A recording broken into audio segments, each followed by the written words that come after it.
Day students, how are you? I hope आप बहुत सभी घर पे थोड़ा बहुत स्टडी कर रहे होंगे।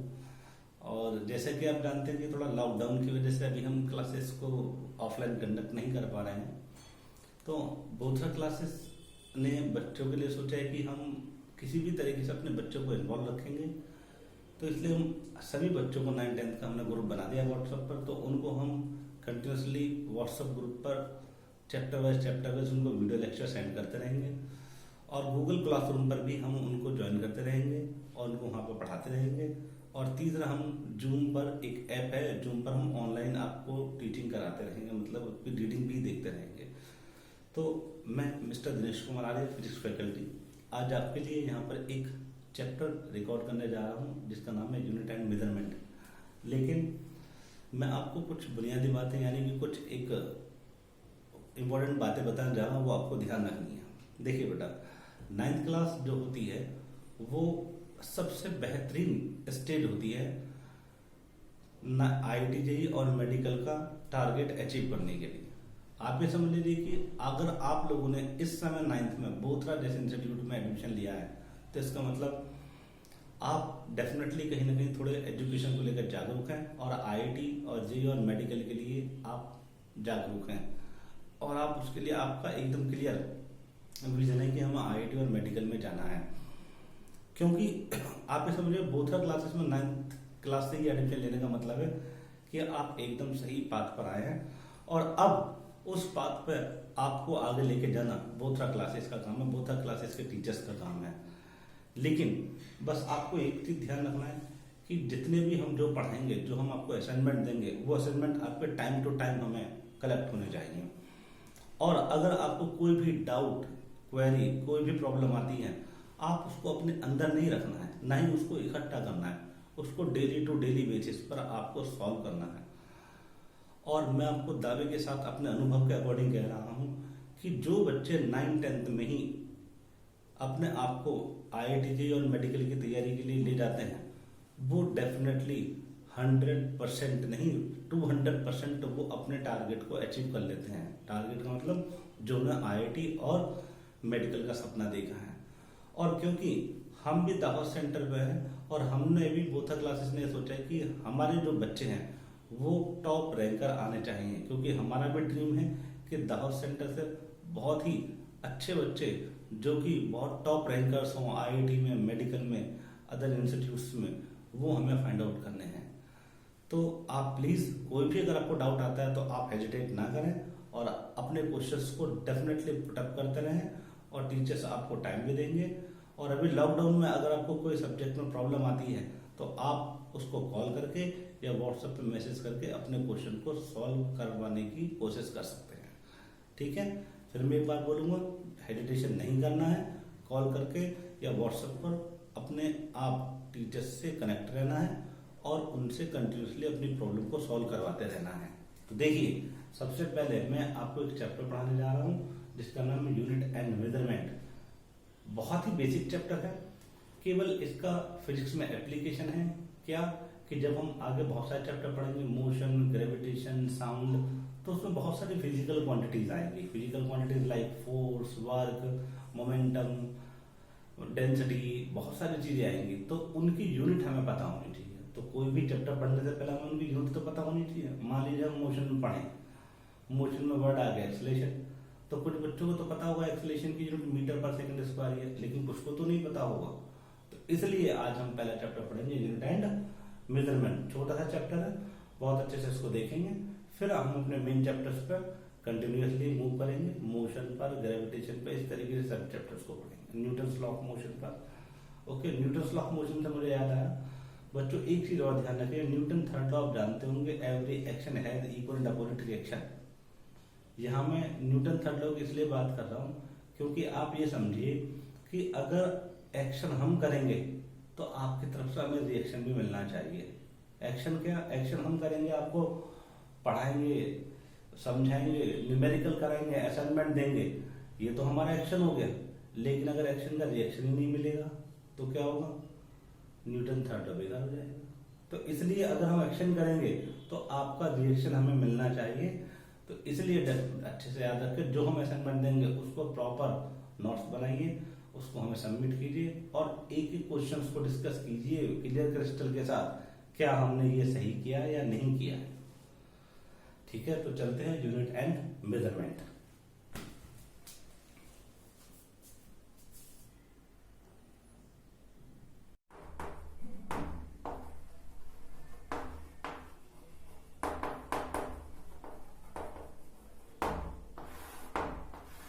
Unit application and basic math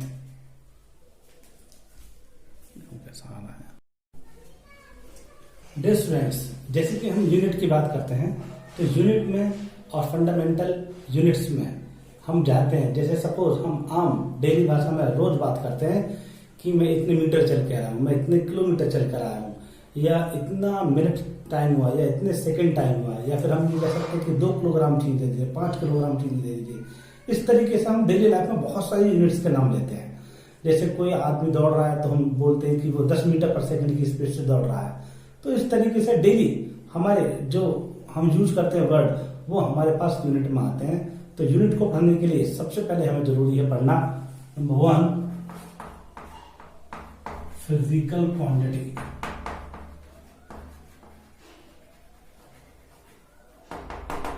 physical quantity तो आप प्रॉपर नोट बनाइए, क्योंकि मैं बिल्कुल प्रॉपर नोट्स की तरह लिखूंगा, तो आप डेफिनेटली देखिए।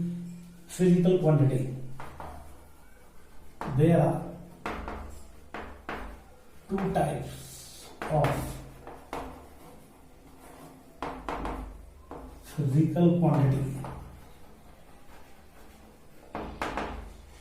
There are 2 types of physical quantity. Number 1, fundamental physical quantity.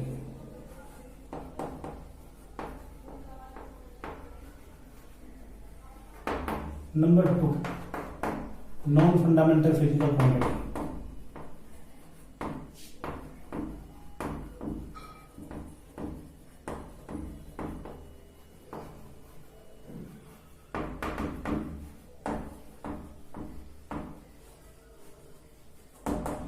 Fundamental quantities and non fundamental physical quantities. देखिए फंडामेंटल क्वांटिटीज क्या होती है। नंबर 1, अगर फंडामेंटल क्वांटिटी की बात करता हूं मैं तो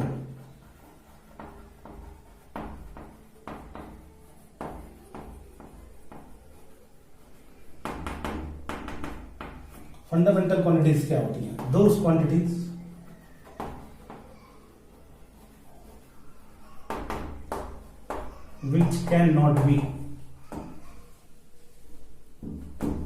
which cannot be derived or independent। इसका मतलब बेटा ये हुआ कि अगर मान लीजिए कि कुछ ऐसी क्वांटिटीज होती हैं जो किसी पर डिपेंड ही नहीं करती है, यानी वो ड्राइव नहीं की जा सकती। जो क्वांटिटी ड्राइव की जा सकती है, मतलब प्रूफ की जा सकती है, तो वो डिपेंडेंट होती है, यानी दूसरे पर डिपेंड होती है। लेकिन कुछ यहाँ पर फंडामेंटल क्वांटिटीज हैं जो किसी पर डिपेंड नहीं करती हैं और वो काउंटिंग में 7 होती हैं अकॉर्डिंग टू टुडेज साइंस। तो वो कितनी होती है? 7 होती हैं। तो देखिए सबसे पहले there are 7 fundamental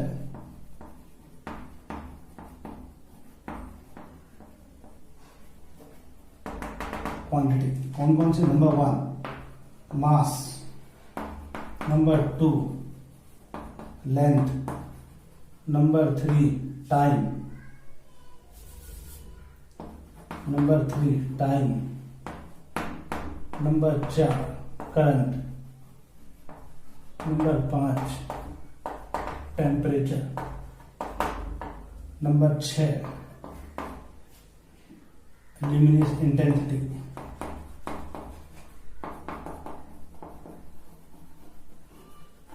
number 7 amount of substance,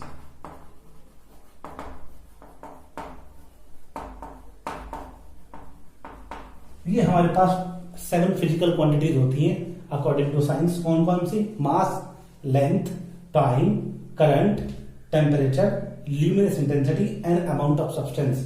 देखिए आप हो सकता है कि हम 5 क्वांटिटीज को तो बेहतर तरीके से जानते हैं, जैसे मास हम रोज सुनते हैं, लेंथ ये भी रोज सुनते हैं, टाइम, करंट, टेम्परेचर, ये 5 क्वांटिटी के बारे में हमेशा रोज सुनते हैं। लेकिन अगर नहीं सुनते हैं तो 2 के बारे में, ल्यूमिनस इंटेंसिटी और अमाउंट ऑफ सब्सटेंस, ये भी फंडामेंटल क्वांटिटीज में आती है। ल्यूमिनस इंटेंसिटी का मतलब होता है किसी लाइट सोर्स की पावर कितनी हो, जैसे मान लीजिए आपके घर में ट्यूबलाइट है तो उसकी इंटेंसिटी कितनी है, वो ल्यूमिनस इंटेंसिटी होती है। इसी तरीके से अमाउंट ऑफ सब्सटेंस, जब आप केमिस्ट्री में पढ़ेंगे तो वहां पे एक क्वांटिटी आती है जिसको हम बोलते हैं अमाउंट ऑफ सब्सटेंस, तो ये भी किस में आती है, फंडामेंटल क्वांटिटीज में आती है। और ये फिक्स फंडामेंटल क्वांटिटीज हैं, और इन फंडामेंटल क्वांटिटीज को ध्यान में रखते हुए हम आगे चलेंगे। कितनी क्वांटिटीज होती हैं? 7। Number 1 mass, length, time, current, temperature, luminous intensity and amount of substance. तो आप इनको नोट भी करना है, क्योंकि मैं इसलिए लिख रहा हूं जिससे कि आप यहाँ प्रॉपर नोट्स बना सकें। तो ये चलते हैं। तो हमने आपको बताया physical quantity, there are 2 types of physical quantity. Number 1 fundamental, number 2 non fundamental. Fundamental की डेफिनेशन लिखी हुई है, those quantities which can not be derived और इंडिपेंडेंट। तो वो एग्जांपल मैंने आपको लिख दिया। There are 7 fundamental quantities, mass, length, time, current, temperature, luminous intensity and amount of substance. तो अब हम दूसरी टाइप चलते हैं। दूसरा क्या हमारे पास? Non fundamental quantity. Non fundamental quantity क्या होती है वो देखिए। तो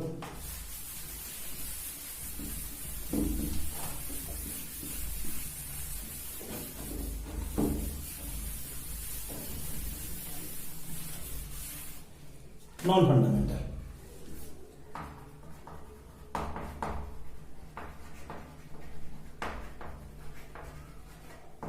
नॉन फंडामेंटल क्वांटिटी। देखिए बेटा, नॉन फंडामेंटल क्या होती है? नॉन फंडामेंटल वो क्वांटिटी होती है, लिख देता हूं मैं,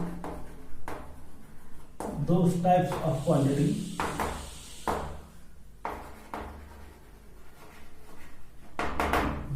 quantity which can be derived or depend on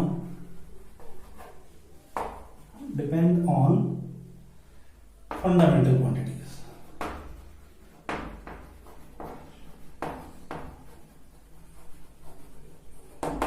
Depend on fundamental quantities.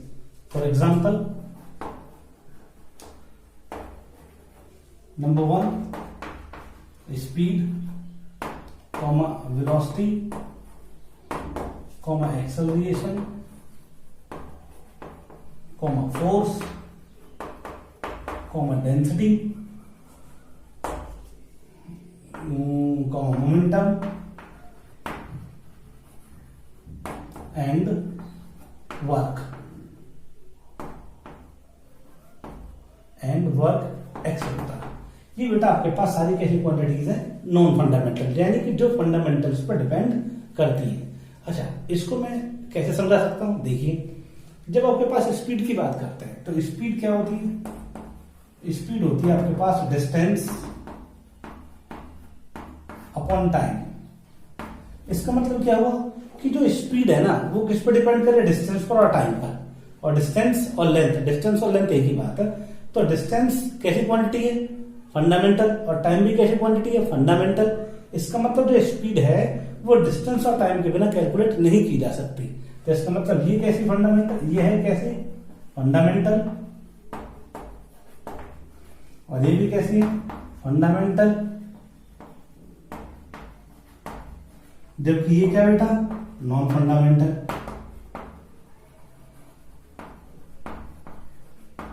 तो इसका मीनिंग क्या हुआ कि ये नॉन फंडामेंटल क्वांटिटी इन दोनों फंडामेंटल क्वांटिटीज पर डिपेंड कर रही है। इसका मतलब स्पीड को ड्राइव किया जा सकता है, किस पर? डिस्टेंस और टाइम की हेल्प से ड्राइव किया जा सकता है। इसलिए हम इनको क्या बोलते हैं? Those types of quantities which can be derived और dependent on fundamental quantities. For example, ये सारी आपके पास मैंने लिखी हुई है। अब आई होप आपको समझ आ गया होगा फंडामेंटल और नॉन फंडामेंटल क्वांटिटीज। चलिए अब थोड़ा आगे चलते हैं।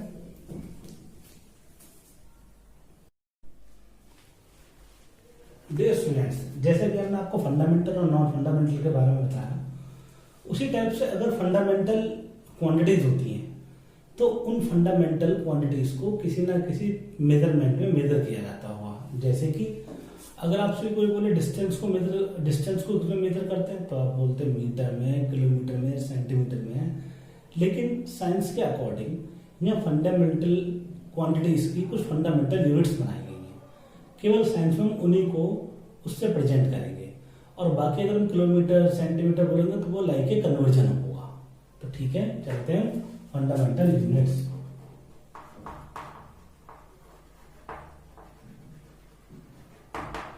फंडामेंटल यूनिट्स, अब मैंने आपको बताया था फंडामेंटल क्वांटिटी तो फंडामेंटल यूनिट्स भी होगी। फंडामेंटल क्वांटिटी क्या होती है? Fundamental quantity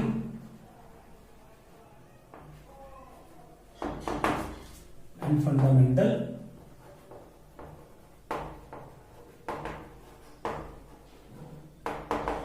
units. तो फंडामेंटल क्वांटिटी मैंने आपको पहले क्या बताई थी, लेंथ बोल सकते हैं या फिर डिस्टेंस बोल सकते हैं। लेंथ को किस में मेजर किया जाता है? मीटर में। नंबर 2 टाइम, टाइम की क्या होती है, किस में मेजर किया जाता है? सेकेंड में। नंबर 3 टाइम के बाद क्या आता है? आपके पास आता है मास, मास को किस में मेजर किया जाता है? किलोग्राम में। और नेक्स्ट 4 आपके पास आता है टेम्परेचर, टेम्परेचर को किस में मेजर किया जाता है? केल्विन में। और फिर आता है 5 करंट, करंट को किस में मेजर किया जाता है? एम्पियर में। और उसके बाद आता है 6 से हमारे पास मेजर होता है क्या? Amount of substance. Amount of substance जो होता है, अमाउंट ऑफ सब्सटेंस को मेजर किया जाता है किसमें? मोल में। और फिर लास्ट आती है हमारे पास, कौन सी होती है हमारे पास? लास्ट होती है हमारे पास ल्यूमिनियस इंटेंसिटी। ल्यूमिनियस इंटेंसिटी हमारे पास जो होती है उसको मेजर किया जाता है किसमें? कैंडेला में। तो अगर आपसे कोई बोलता है कि लेंथ की यूनिट क्या होगी, आप बोलेंगे मीटर। टाइम की क्या होगी? सेकेंड। मास की क्या होगी? किलोग्राम। टेम्परेचर की क्या होगी? केल्विन। और करंट की क्या होगी? एम्पियर। अमाउंट ऑफ सब्सटेंस की क्या होगी? मोल। और ल्यूमिनियस इंटेंसिटी की क्या होगी? कैंडेला। तो इस तरीके से हम फंडामेंटल, अगर हमारे पास 7 यूनिट होती हैं, सॉरी फंडामेंटल क्वांटिटीज होती हैं, तो 7 फंडामेंटल यूनिट्स भी होती हैं। ये आपको बिल्कुल याद रखनी है, बेसिक है। और आपसे पूछेगा ल्यूमिनियस इंटेंसिटी की यूनिट क्या होती है, तो आप बोलेंगे कैंडेला। तो ये साइंस में ये फंडामेंटल क्वांटिटीज है और ये फंडामेंटल यूनिट्स हैं। तो अब जो फंडामेंटल क्वांटिटी पढ़ ली, फंडामेंटल यूनिट्स भी पढ़ ली, फिर दूसरा, जैसे मैंने आपको बताया अगर फंडामेंटल क्वांटिटी है तो फंडामेंटल यूनिट भी होगी। इसी तरीके से अगर फंडामेंटल की तरह नॉन फंडामेंटल क्वांटिटी होती है तो नॉन फंडामेंटल यूनिट्स भी होती होंगी। तो ठीक है, चलते हैं हम आगे। तो देखिए जरा ध्यान से,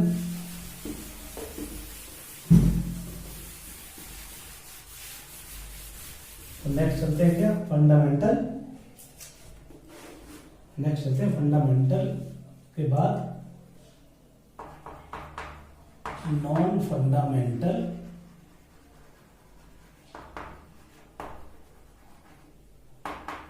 यूनिट्स। नॉन फंडामेंटल, अब जैसे मैं नॉन फंडामेंटल क्वांटिटी की डेफिनेशन के बताई थी जो ड्राइव की जा सकती है, तो फंडामेंटल नॉन फंडामेंटल यूनिट भी वही होती है जो ड्राइव की जा सकती है, मतलब दूसरों पर डिपेंड करती है। तो देखिए कैसे, अगर मैं नॉन फंडामेंटल की बात करूं, दीज टाइप्स ऑफ यूनिट्स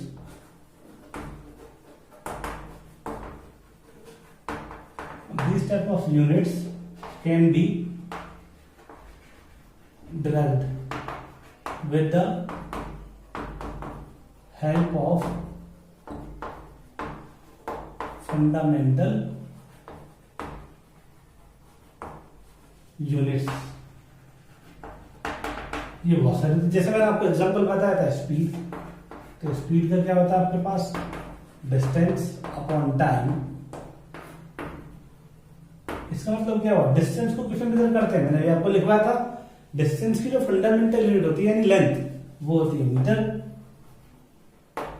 और जबकि टाइम की क्या होती है? सेकंड। इसका मतलब क्या हुआ? जो स्पीड की आपके पास यूनिट बन गई वो क्या बन गई? मीटर पर सेकेंड। तो इस टाइप की क्वांटिटी को हम क्या बोलते हैं? नॉन फंडामेंटल क्वांटिटी और नॉन फंडामेंटल, ये है नॉन फंडामेंटल क्वांटिटी और ये नॉन फंडामेंटल यूनिट्स। तो मैं लिख देता हूं ये क्या है, नॉन फंडामेंटल क्वांटिटी, जबकि ये क्या है, नॉन फंडामेंटल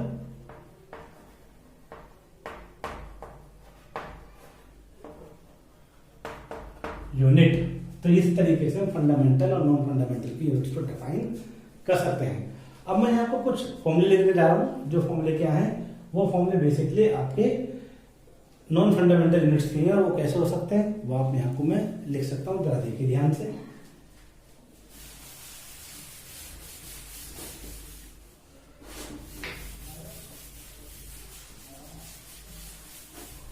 तो देखिए डियर स्टूडेंट्स, बहुत आसान है लिखना। जैसे मैं फिजिकल क्वांटिटी लिख रहा हूं,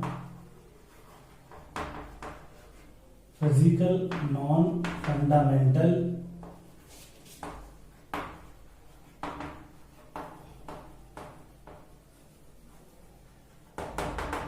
क्वांटिटी। देखिए नंबर 1 पहले लिख देता हूं मैं एरिया। किसी भी चीज का एरिया क्या होता है आप अच्छी तरह जानते हैं, क्या होता है, length into breadth, length into breadth. तो इसका मतलब क्या हुआ, अगर लेंथ में तो लेंथ को किस में मेजर करते हैं, मीटर में, और ब्रेथ को किस में मेजर करते हैं, मीटर में। तो इसका मतलब ये क्या है, मीटर इनटू मीटर। तो इसका मतलब ये क्या बन गया, मीटर स्क्वायर। तो मीटर में मीटर की मल्टीप्लाई करें तो वो क्या बन गया, मीटर स्क्वायर। इसी तरीके से हमारे पास क्या आता है, वॉल्यूम।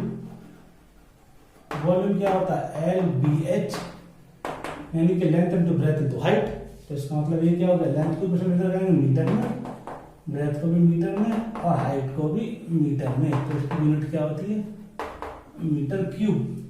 सिमिलरली हमारे पास जो आता है वो क्या आता है, वॉल्यूम के बाद डेंसिटी। बेटे किसी भी चीज की डेंसिटी क्या होती है, फॉर्मूला क्या होता है उसका, मास अपॉन वॉल्यूम। तो मास की यूनिट क्या होती है, किलोग्राम, और वॉल्यूम की क्या होती है, मीटर क्यूब। तो इसका मतलब इसके डायमेंशन यानी कि यूनिट क्या होगी, किलोग्राम पर मीटर क्यूब। इसको एम से भी लिख देते हैं, मीटर क्यूब। ठीक है बेटा। उसके बाद हम क्या बात कर सकते हैं, स्पीड। स्पीड तो मैंने आपको बताई थी, स्पीड क्या होती है, distance upon time. Distance upon time, distance को कितना लिखते हैं, मीटर में, उसको लिखते हैं सेकंड में। तो इसकी यूनिट क्या होगी, मीटर पर सेकंड। नेक्स्ट आप लिख सकते हैं वेलोसिटी। वेलोसिटी और स्पीड में बस फर्क होता है क्या, स्केलर वेक्टर का। अदरवाइज वेलोसिटी क्या होती है, डिस्प्लेसमेंट अपॉन टाइम इंटरवल। तो ये भी आपके पास क्या होती है, मीटर। डिस्प्लेसमेंट को मीटर में मेजर करते हैं और ये सेकंड में। तो इसकी यूनिट भी क्या होती है, मीटर पर सेकंड। इसी तरीके से हम क्या लिख सकते हैं, एक्सेलरेशन। एक्सेलरेशन क्या होता है, एक्सेलरेशन होता है change in velocity, change in velocity upon time interval. तो अगर आप देखें तो वेलोसिटी की यूनिट क्या होती है, मीटर पर सेकंड, यानी कि मीटर अपॉन सेकंड। और अपॉन में ये क्या टाइम की क्या होती है, सेकंड। सेकंड से सेकंड की मल्टीप्लाई करें तो क्या बन गया, मीटर पर सेकंड स्क्वायर। तो ये आपके पास क्या है, हमारे पास एक्सेलरेशन। और भी बहुत सारी चीजें होती है, जैसे फोर्स होती है, वर्क हो गई। तो ये हम सब चीजों की यूनिट निकाल सकते हैं। तो ठीक है, जैसे आपने यहाँ तक देखा, मैं थोड़ा आगे चलता हूँ। एक्सेलरेशन के बाद क्या निकाल सकते हैं, फोर्स।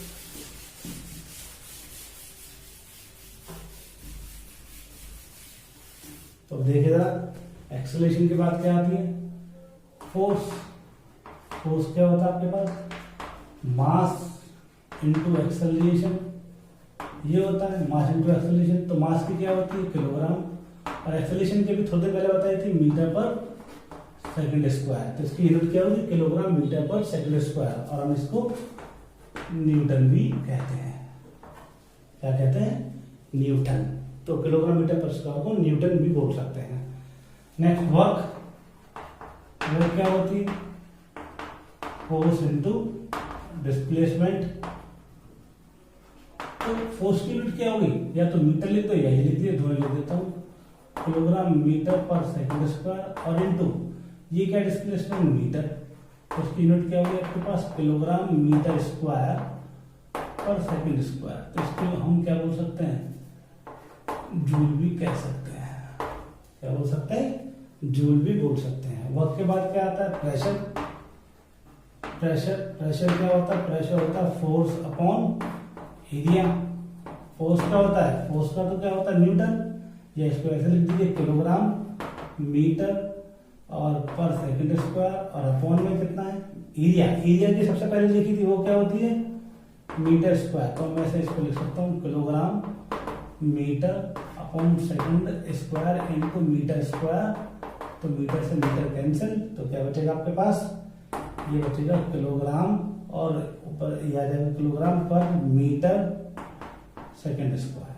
ठीक है, चाहो तो इसको डायरेक्ट में लिख सकते हैं क्या, क्योंकि फोर्स क्या होता है, प्रेशर क्या होता है फोर्स अपॉन, तो हम इसको ये भी लिख सकते हैं न्यूटन पर मीटर स्क्वायर। तो हम इसको लिख सकते हैं न्यूटन पर मीटर स्क्वायर। तो चाहे तो आप ऐसे लिख दीजिए, चाहे आप ऐसे लिख दीजिए, कोई भी दिक्कत आपको नहीं है।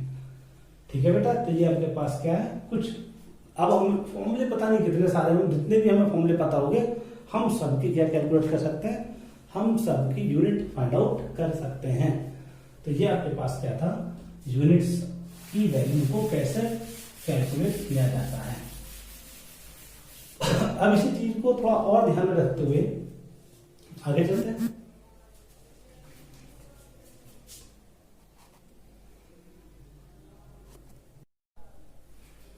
डियर स्टूडेंट्स, जैसा कि हमने आपको नॉन फंडामेंटल कुछ यूनिट लिखवाई हैं, कुछ फिजिकल क्वांटिटीज की यूनिट लिखवाई हैं, अब हमारे पास क्या है कि साइंस में कुछ सिस्टम बनाए गए हैं जिसमें हम पर्टिकुलर किसी फिजिकल क्वांटिटी को मेजर कर सकते हैं। तो इसका मतलब अब हम क्या पढ़ने जा रहे हैं, system of units.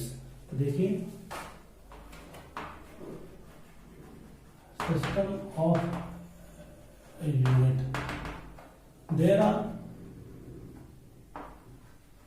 4 types of system of unit. Number 1, MKS। M किसका मीनिंग क्या हुआ, मीटर, किलोग्राम,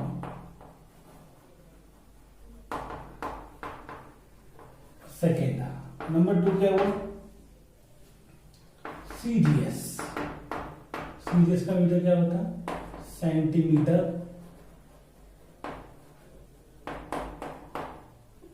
ग्राम, सेकेंड। इसी तरीके से तीसरा सिस्टम हमारे पास क्या होता है, FPS, foot, pound, second, foot pound second. हम इसको ब्रिटिश सिस्टम भी बोलते हैं क्योंकि ब्रिटिश में यूज होता है, ब्रिटिश सिस्टम, इसको ब्रिटिश सिस्टम भी बोलते हैं क्योंकि इंग्लैंड में यानी यूके में यूज होता है। Next number 4, SI। SI का नाम है standard international system of units. इसको हम पूरा नाम MKSA बोलते हैं। पूरा नाम क्या है इसका, मीटर, किलोग्राम, सेकंड और एम्पियर। इसका मीनिंग ये हुआ कि जितने भी हमारे पास जो सिस्टम लिखे हुए हैं, इन सिस्टम का मीनिंग है कि अगर हम MKS की बात करेंगे तो MKS का मतलब है कि हम जो डिस्टेंस उसको किस में मेजर करेंगे, मीटर में, मास को किस में मेजर करेंगे, किलोग्राम में, और टाइम को किस में मेजर करेंगे, सेकंड में। इसी तरीके से हमारे पास क्या CGS है। CGS में मास को किस में मेजर करेंगे, सॉरी CGS में अगर हम बात करते हैं डिस्टेंस की तो किस में मेजर करेंगे, सेंटीमीटर में, मास को मेजर करेंगे ग्राम में, और टाइम को मेजर करेंगे सेकंड में। इसी तरीके से FPS है। FPS में जो डिस्टेंस को मेजर करते हैं वो फुट में मेजर करते हैं, मास को पाउंड में मेजर करते हैं और टाइम को यहाँ भी सेकंड में ही मेजर करते हैं। और जो ऑल ओवर वर्ड जो हमारे एजुकेशन वर्ड में यूज होती है, जिससे कि कोई कहीं भी स्टूडेंट कहीं भी पढ़ना जाए तो वहां पे यूज क्या होती है, MKSA, metre kilogram second ampere. ये हमारे पास है standard international system of unit. और एम का मतलब यहाँ पे मीटर है, इसका मीनिंग ये हुआ कि डिस्टेंस को मीटर में मेजर करेंगे, मास को किलोग्राम में, टाइम को सेकंड में और करंट को एम्पियर में मेजर हम यहाँ करेंगे।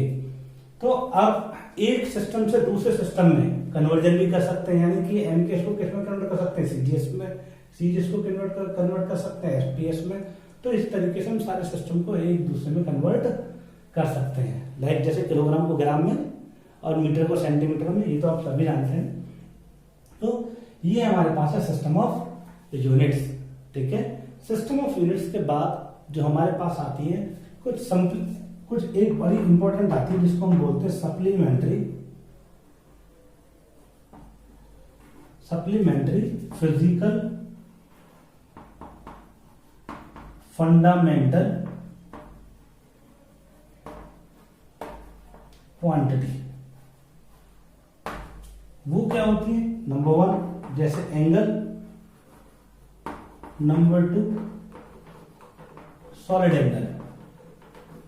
ये हमारे पास है एक एंगल और एक सॉलिड एंगल। जैसे एंगल की यूनिट आप जानते होंगे मेजर की जाती है रेडियन में, जबकि सॉलिड एंगल की यूनिट मेजर की जाती है स्टेरेडियन में। तो मैं आपको इसकी यूनिट क्या रेडियन, इसकी यूनिट क्या स्टेरेडियन। चलिए मैं आपको थोड़ा सा इसके बारे में समझाता हूं कि कैसे इसको हम करते हैं रेडियन और स्टेरेडियन को। चलते हैं, इनको हम बोलते हैं सप्लीमेंट्री फिजिकल फंडामेंटल क्वांटिटीज।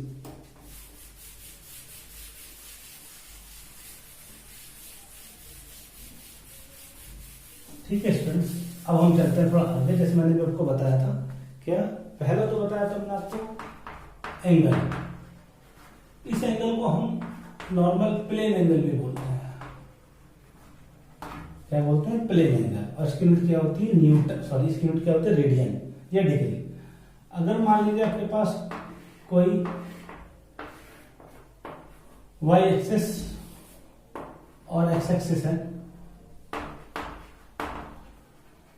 और मान लीजिए एक पॉइंट यहां था, अब वो पॉइंट घूम के यहां पहुंच गया है, तो इसका मतलब इस एंगल को बोलते हैं ये। तो इसको बोलते हैं यहां से यहां पहुंच गई ये लाइन मतलब ये लाइन पहले ऐसे थी, फिर ये लाइन यहां पहुंच गई, तो इसने एक एंगल बना दिया। तो इसको बोलते हैं प्लेन एंगल, यानी कि 2 डायमेंशन में, एक्स में और वाई में। ओके, लेकिन अगर हम बात करते हैं किसकी, सॉलिड एंगल की, तो सॉलिड एंगल थोड़ा डिफरेंट होता है। सॉलिड एंगल क्या होता है वो देखिए। सॉलिड एंगल होता है लाइक कैसे, जैसे मान लीजिए आपने देखा होगा कोन ले लीजिए, ये कोन है और ये यहां से ये सरफेस एरिया है इसका कोन का। तो अब देखिए एंगल ऐसे नहीं बनेगा, एंगल ऐसे बनेगा, यानी इस तरीके से। जैसे मान लीजिए कोन टाइप हो गया, तो कोन में जो एंगल ऐसे बनेगा इसको बोलते हैं क्या, ओमेगा से रिप्रेजेंट करते हैं। जबकि इसको किससे रिप्रेजेंट करते हैं, थीटा से रिप्रेजेंट करते हैं। इसको किससे दिखाते हैं, ओमेगा से। और इसका सरफेस एरिया क्या है, डेल्टा ए, और यहां से यहां तक की जो डिस्टेंस है वो क्या, आर को क्या बोलते हैं, रेडियस। तो ओमेगा का जो फॉर्मूला होता है सॉलिड एंगल का, सॉलिड एंगल इक्वल क्या होता है, सरफेस एरिया अपॉन रेडियस। तो इसका मतलब सॉलिड एंगल को दिखाते हैं ओमेगा से, तो omega equal to surface area, आपके पास डेल्टा ई होता है और ये क्या होता है, आर स्क्वायर। और डेल्टा ई की वैल्यू होती है 4 पाई आर स्क्वायर, तो डेल्टा ई की वैल्यू होती है 4 pi R square upon R square. R से आर कट गया तो क्या होता है 4 पाई, और इसकी यूनिट क्या होती है, स्टेरेडियन। तो ओमेगा की वैल्यू कितनी होती है 4 पाई, जबकि इस केस में अगर मैं पूरा घूम जाऊं तो थीटा की वैल्यू क्या होती है 2 pi in a complete revolution.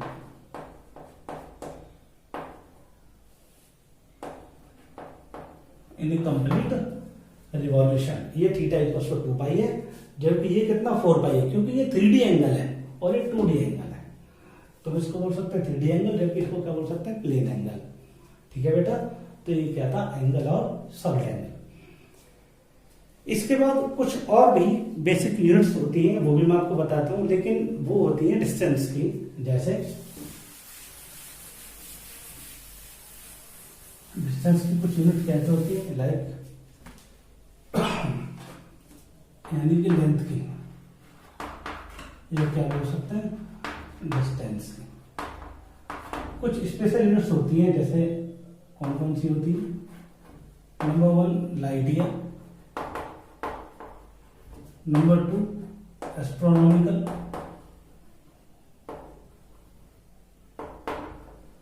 Number 3 एक होती है parsec. Light year, astronomical unit और पार्सेक। अगर हम बहुत बड़े डिस्टेंसेस की बात करते हैं तो हम इनको मेजर करते हैं। अब आपको एक होमवर्क है, होमवर्क क्या है, आपको ये ढूंढ के लाना है कि लाइट ईयर, ये आपके पास होमवर्क है, आपको पता करके आना है कि 1 लाइट ईयर में कितने मीटर में कितना होता है, और 1 एस्ट्रोनॉमिकल में कितने होते हैं,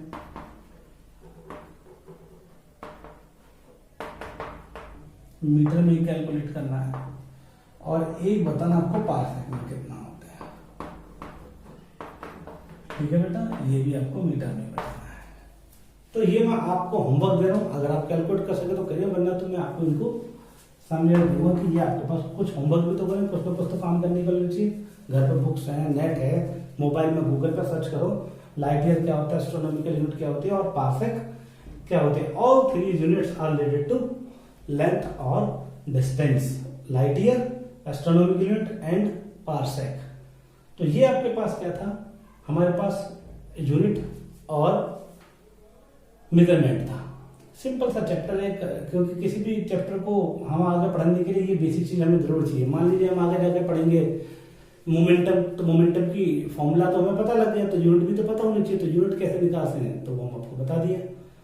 तो अगर हम आपको फॉर्मूला बताएंगे तो मोमेंटम की फॉर्मूला अगर बताएं तो यूनिट आप अपने आप निकाल लीजिएगा, क्योंकि हमने आपको बता दिया मास को किस में मेजर करते हैं, और बाकी हम आपको आगे डिस्कस करेंगे। Thank you very much.